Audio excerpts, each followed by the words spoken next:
পয়গম্বর, ও পয়গম্বর, ওয়া ইন্নাযরা কুল্লা ইয়াউমিন মিয়াতা মাররা, আপনি যে বললেন প্রতিটা তাকানোর বিনিময়ে একটা কবুল ওদের সওয়াব দেয়। এখন সন্তান যদি মা আর বাবার চেহারা দিকে দৈনিক 112 তাকায়, আল্লাহ কি 100টি কবুল ওদের সওয়াব দিবনি? নবী বলেন আল্লাহ সবচেয়ে বড়, আল্লাহ হলো পুত পবিত্র। তুমি যদি মা আর বাবার চেহারার দিকে দৈনিক 112 তাকাও, আমার আল্লাহ তোমার আমল নামে 100টি কবুল হজের সওয়াব দিয়া দেয়। তাকাবেন তো কবুল হজের সওয়াব, এই আমলটা আজকে নিয়ে যান বাড়ির দিকে, মার চেহারা দিকে বাবার চেহারা শুনো জোরে তাকাবো তো ইনশাআল্লাহ। যদি তাকাইতে পারেন খানায় কাবা জিয়ারত করতে হবে না, 6 লক্ষ 7 লক্ষ টাকা খরচ করতে হবে না আপনার। আপনি মার বাবার চেহারা দিকে তাকাবেন তো রব্বি কারিমের পয়গম্বর বলে তাকানোর সঙ্গে সঙ্গে আমার আপনার আমল নামায় কবুলের সওয়াব দিয়ে দিবে সুবহানাল্লাহ। 6 নাম্বার। 7 নাম্বার, কোনো সন্তান যদি মার বাবার খেদমত করতে পারে সে ওলি হইতে পারে সুবহানাল্লাহ। বাইজিদ বুস্তামি রাহিমাহুল্লাহ তাআলা ঘটনা আমরা তো সবাই জানি না? মার বাবার সংক্ষিপ্ত খেদমত করছে, রাত্রে মার জন্য পানি নিয়ে আসতে আসতে মা ঘুমায় গেছে। বাইজিদ বুস্তামি পানির পেয়ালা হাতে লইয়া সারা রাত দাঁড়ায় রয়েছে। মা সকাল হইল, জিজ্ঞাসা করলো বাবা তুমি ঘুমাও না তো হাতে গ্লাসের পেয়ালা? মা তুমি না পানি চাইছ, আমি যদি ঘুমায় যাই তুমি তো আবার পানি চাও, পানি না পাইলে কষ্ট পাইবা। ও মা তুমি যেন কষ্ট না পাও এই জন্য দুধের পেয়ালা নিয়া, এই পানির পেয়ালা নিয়া আমি দাঁড়ায় রইলাম।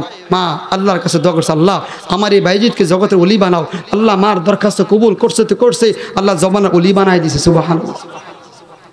7 নাম্বার। 8 নাম্বার, কোনো সন্তান যদি মা আর বাবার খেদমত করে তার জবানটা মুস্তাবাজুদ দাওয়া হয়। মুস্তাবাজুদ দাওয়া কাকে বলে? এই জবান আল্লাহর কাছে যা বলে তাই হয় সুবহানাল্লাহ।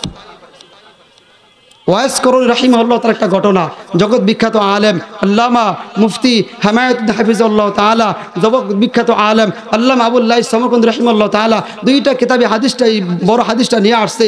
ওয়াইস করুন রাহিমাহুল্লাহ তাআলা ইয়ামানে বসবাস করত, নবীজির যুগে ইয়ামানে বসবাস করত। নবীজিকে দেখে নাই, ঈমান আনছে। নবীজিকে দেখে নাই, নবীজিকে দেখলে তো সাহাবী হইতো। নবীজির কাছে চিঠি পাঠাইলো, পয়গম্বর আপনাকে তো দেখতে চাই, সাহাবী হতে চাই, কারণ সাহাবীর মর্যাদা বড় দামি মর্যাদা। নবীজি বলেন একটা সাহাবীর 1 সেকেন্ডের আমল, একটা সাহাবীর 1 সেকেন্ডের আমল এক পাল্লায় যদি রাখা হয়, গোটা পৃথিবীর সমস্ত মানুষের সমস্ত আমল যদি আরেক পাল্লা রাখা হয়, সমস্ত মানুষের সমস্ত আমলের চাইতে একটা আদনা সাহাবীর 1 সেকেন্ডের আমলের ওজন ভারী হয় সুবহানাল্লাহ। তাহলে সাহাবীর মর্যাদা কত বেশি। এই জন্য ওয়াইস করুন রাহিমাহুল্লাহ তাআলা তিনি নবীজির কাছে দরখাস্ত পেশ করে চিঠি পাঠাইলেন, নবীজি আপনাকে দেখতে মন চায়, সাহাবী হতে মন চায়, সাহাবীর মর্যাদা পাইতে মন চায়। নবীজি আসবো কিভাবে? ঘরে তো বৃদ্ধ মা আছে, মা তো বড় অসুস্থ, এখন কি আপনার কাছে আমি আসবো? আমি কি সাহাবী হব নাকি নবীজি মার খেদমত করব? নবীজি বলল সাহাবী। নবীজি বলল ওয়াজ করনি, আমার কাছে এই মুহূর্তে আসার কোনো প্রয়োজন নাই, মার খেদমত করো, এটাই তোমার জন্য সফলতা সুবহানাল্লাহ। নবীজির কথা ছিল শরীয়ত, নবীজির কথা ছিল শরীয়ত, নবীজি কথা বললো, ওয়াইস করে মানলো। মানার কারণ তিনি ফায়দা কি হলো? আল্লাহ তাআলা ওয়াইস করে রাহিমাহুল্লাহ তাআলার জবানটা এত দামি বানাইছে, এই জবানটা যেইটাই বের করে আল্লাহ সঙ্গে সঙ্গে কবুল করে সুবহানাল্লাহ। এই জন্য আল্লাহ সুবহানাহু ওয়া তাআলা পয়গম্বর ওমরকে বলতেছে, কেমন ওমর? ওমরের ব্যাপারে রওয়ায়াত কি? 1 নম্বর রওয়ায়াত, ওমর নবীজির আপন শ্বশুর। 2 নম্বর, ওমর হলো জমানার 2য় খলিফা, ইসলামের 2য় খলিফা। 3 নম্বর, ওমর হলো জান্নাতি সার্টিফিকেট প্রাপ্ত সাহাবী। 4 নম্বর, পয়গম্বর বিশ্ব নবী রাহমাতুল লিল আলামিন বলেন ওমর হলো আমি নবীজির আপন শ্বশুর। 2 নম্বর, ওমর হলো ওমর হলো 2য় খলিফা। 3 নম্বর, ওমর হলো জান্নাতি খলিফা। 4 নম্বর, ওমর হলো এমন একজন ওমর একটা আঙ্গুল ইশারা করলেই অর্ধেকটা পৃথিবী পরিচালিত হয়। 5 নম্বর, ওমর হলো এমন একজন ওমর যে ওমরের শানে নবীজি রওয়ায়াত করেছেন লাউ কানা বাদি নবিয়ান লাকানা ওমর।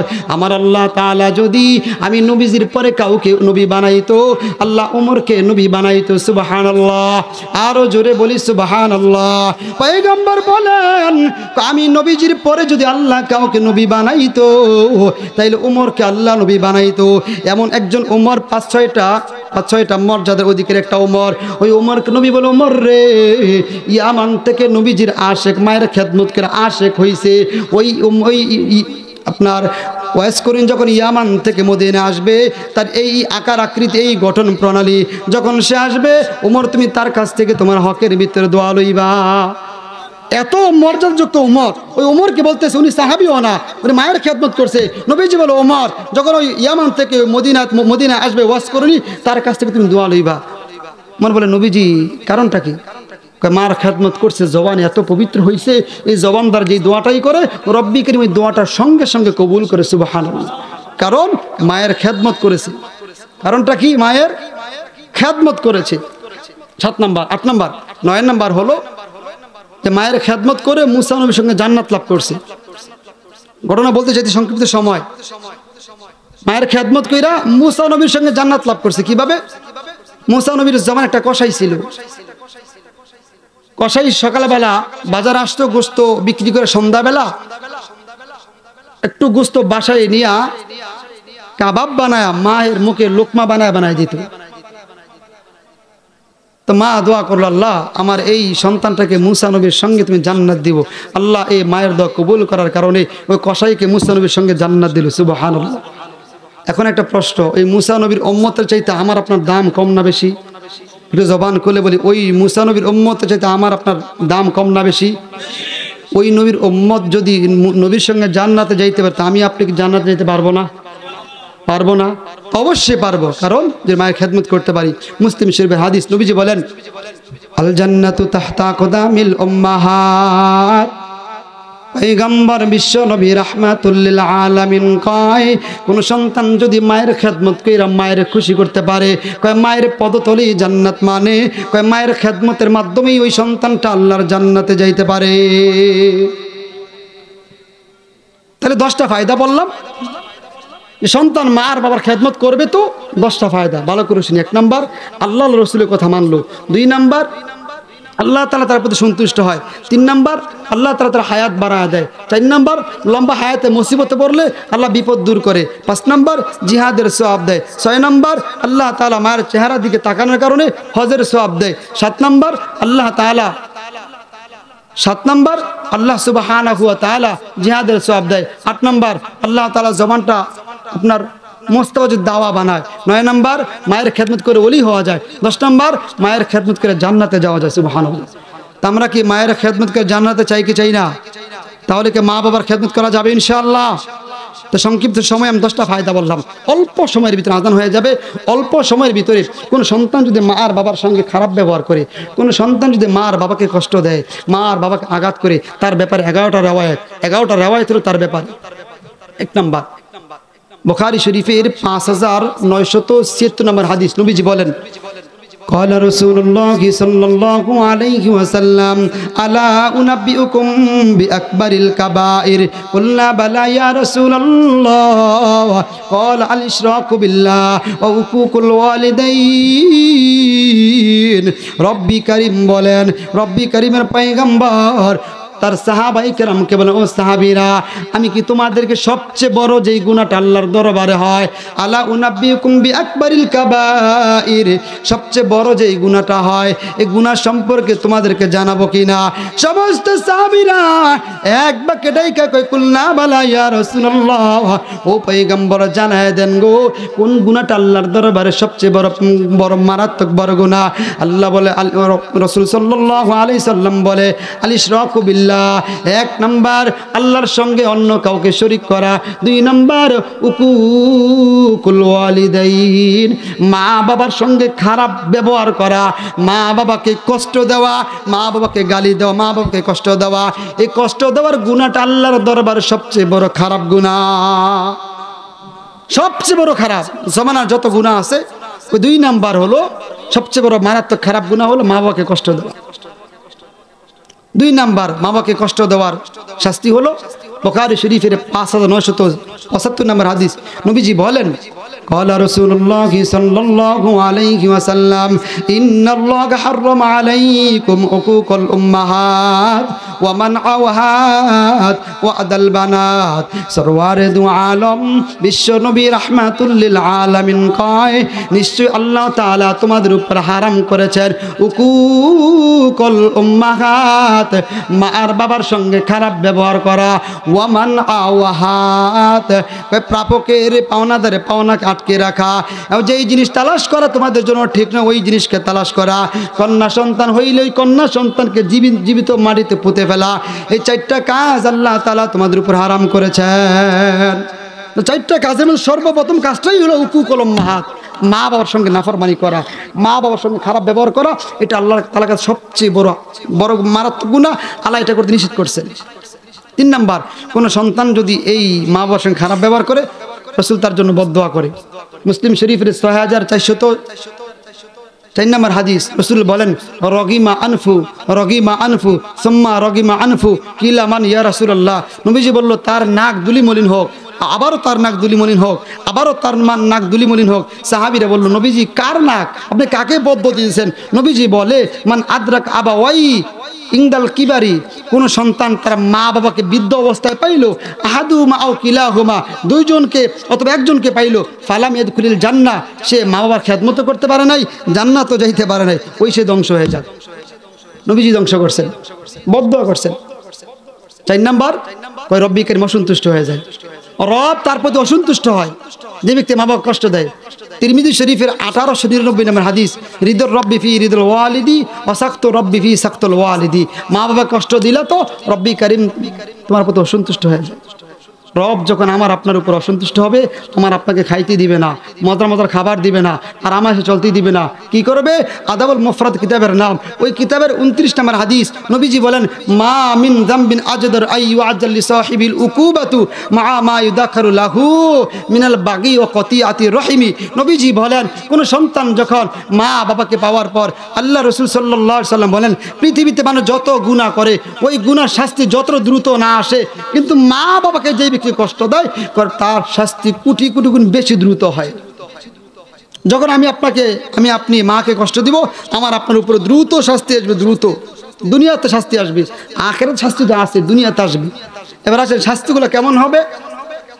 তিরমিজি শরীফের 2211 নম্বর হাদিস, নবীজি বলেন قال رسول الله صلى الله عليه وسلم إذا اتخذ الفيء دولا والأمانة مغنمان والزكاة مغرمان وتعلم لغير الدين وأطاع الرجل امرأته وأك أمه।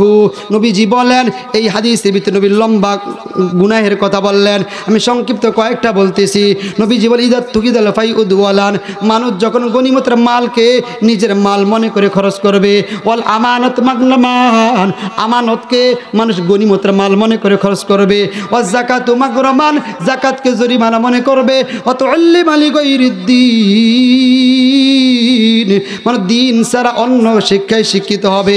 এরপর নবীজি বলেন ও আত আর রজুল ইমরাতাহু, ছেলে বউয়ের কথা শুনবে, ও আক্ক উম্মাহু, মার সঙ্গে খারাপ ব্যবহার করবে, ও আদনা সদিকহু, বন্ধুদেরকে কাছে টাইনা আনবে, ও আদনা ইয়া ও আদনা সদিকহু ও আকস ইয়াহু, পিতাদেরকে দূরে ঠেলে দিবে।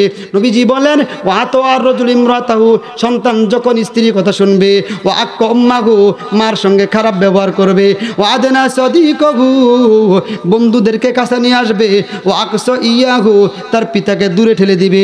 নবীজি বললেন এই সমস্ত গুনাহ যে সমাজে হয়, নবীজি কয় ফালিয়ার তাকবু ইনদা যালিকা রিহান হামরা, ওই সময় মানুষ তোমরা অপেক্ষায় থাকো। কিসের অপেক্ষা? রিহান হামরা, তোমাদের মাঝে গরম বাতাস আসবে, ঠান্ডা বাতাস আর পাওয়া যাবে না। শিশুকালে দেখতাম, ছোটকালে দেখতাম প্রচণ্ড গরমের সময় গাছতলায় যখন গিয়ে বসতাম, বাসতলায় বসতাম, ঠান্ডা বাতাস আসতো। বর্তমান সময়ে গরমের ভিতরে যখন বাতাসটাও কিন্তু গরম হয়ে যায়। এই জন্য নবীজি বলেন যখন কোনো সন্তান মা আর বাবাকে কষ্ট দেয়, ফালিয়ার তাকিবু ইনদা যালিকা রিহান হামরা, সেই জন্য গরম বাতাসের অপেক্ষা করে। ওয়াজালজালাতান, ভূমিকম্প, এক সময় ভূমিকম্প ছিল না, এখন তুমুলভাবে ভূমিকম্প হয়। এরপর নবীজি বলেন অকসফান ওমাসখান ওকজফান, নবীজি বলেন ভূমিধসের, ভূমিকম্পের এবং কি চেহারা আকৃতি বিকৃত হয়ে যাওয়ার, পাথরের বৃষ্টি হওয়ার অপেক্ষা তোমরা থাকো। কেমন অপেক্ষা? তাতাবাউকা নিজামিন বালিন কুতিয়া সিলকু ফাতাতাবা। নবীজি বলে তসবির দানা অথবা মালা যেগুলো পুঁতি আছে একটা পাশে কাইটা দিলে তসবিগুলা মালাগুলা যেমন দুনিয়াতে একটা একটা করে পড়ে। নবীজি বলেন মার বাবাকে কষ্ট দেওয়ার কারণে, মার বাবাকে কষ্ট দেওয়ার কারণে তার উপর তসবির দানার মতন একের পর এক আযাব আসতে থাকবে, একের পর এক আযাব আসবে। আমার তসবি চিনি তো, তসবির একটা পাশ দিয়ে কাইটা দেই, একটা একটা করে পড়বো না শুধু দিকা। আল্লাহ রাসূল বলে তার উপর এমনি একটা একটা করে আযাব আসবো, একটা একটা করে আযাব আসবো, একটা একটা করে। আল্লাহ তাআলা আমাদের সবাইকে মা বাবার খেদমত করার তৌফিক দান করেন, আমিন। এই সমস্ত আযাব থেকে বাঁচার তৌফিক দান করেন, আমিন। কয় নাম্বার বললাম? 1 নাম্বার সে কবিরা গুনাহ করলো, 2 নাম্বার হারাম কাজ করলো, 3 নাম্বার রাসূল সাল্লাল্লাহু আলাইহি ওয়াসাল্লামের জন্য বদদুয়া করলো, 4 নাম্বার রব তার প্রতি অসন্তুষ্ট হয়ে যায়, 5 নাম্বার রব অসন্তুষ্ট হইয়া তাকে দ্রুত শাস্তি দেয়, 6 নাম্বার কেমন শাস্তি? তসবির দানার মতো আল্লাহ তাআলা তাকে কি দেয়? শাস্তি দেয়। এরপরে আসেন, যখন মা বাবাকে কষ্ট দিলেন, মা বাবা আপনার জন্য বদদুয়া করবে তো সঙ্গে সঙ্গে কবুল হয়ে যাবে। তিরমিজি শরীফের 1905 নম্বর হাদিস, নবীজি বলেন ক্বালা রাসূলুল্লাহ সাল্লাল্লাহু আলাইহি ওয়াসাল্লাম দাওয়াতু সালাতু দাওয়াতিন মুস্তাজাবাতুন লা শাক্কা ফীহিন্না। সরওয়ারে দু আলম বিশ্ব নবী রাহমাতুল লিল আলামিন কয় 3টা ব্যক্তির দোয়া সঙ্গে সঙ্গে আল্লাহর দরবারে কবুল হয়, লা শাক্কা ফীহিন্না। এই কথার ব্যাপারে কোনো সন্দেহ নাই, 3টা লোকের ব্যাপারে কোনো সন্দেহ নাই। 3টা ব্যক্তি দোয়া করবে তো রব্বি কারীমের দরবারে দোয়াটা পৌঁছে যায়, রব তার দোয়াটা কবুল করে। 1 নম্বর দাওয়াতুল মাজলুম। আপনি কোন ব্যক্তিকে অন্যায়ভাবে মারলেন, আঘাত করলেন, জমি আত্মসাৎ করলেন, আপনি তার উপর আঘাত করলেন, তার উপর মিথ্যা সাক্ষী দিয়ে তার উপর জুলুম করলেন, ওই ব্যক্তিটা আপনার ব্যাপারে দোয়া করবে তো করবে, রব সঙ্গে সঙ্গে দোয়াটা কবুল করবে। 2 নম্বর ওয়া দাওয়াতুল মুসাফির। ওই মুসাফিরের দোয়া আল্লাহ তাআলা সঙ্গে সঙ্গে কবুল করে। 3 নম্বর ওয়া দাওয়াতুল ওয়ালিদি আলা ওয়ালাদ।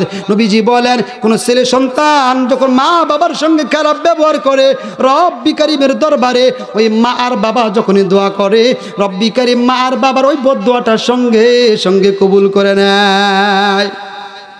এই জন্য দেখে বিভিন্ন সময় মা বাবা বদদোয়াতে লেগে যায়, এমনি মুখে বলে, এরপরও লেগে যায়। কারণ ওই রাসূল যে বলছে যে মা বাবা দোয়া করবে তো দোয়া কবুল হয়ে যাবে। 8 নাম্বার সন্তান যখন মা বাবার সঙ্গে খারাপ ব্যবহার করবে, সে দুনিয়াতে লজ্জিত হবে, সে দুনিয়াতে লজ্জিত হবে। বুখারী শরীফের 2483 নম্বর হাদিস, বনি ইসরাইলের একটা আবেদের ঘটনা।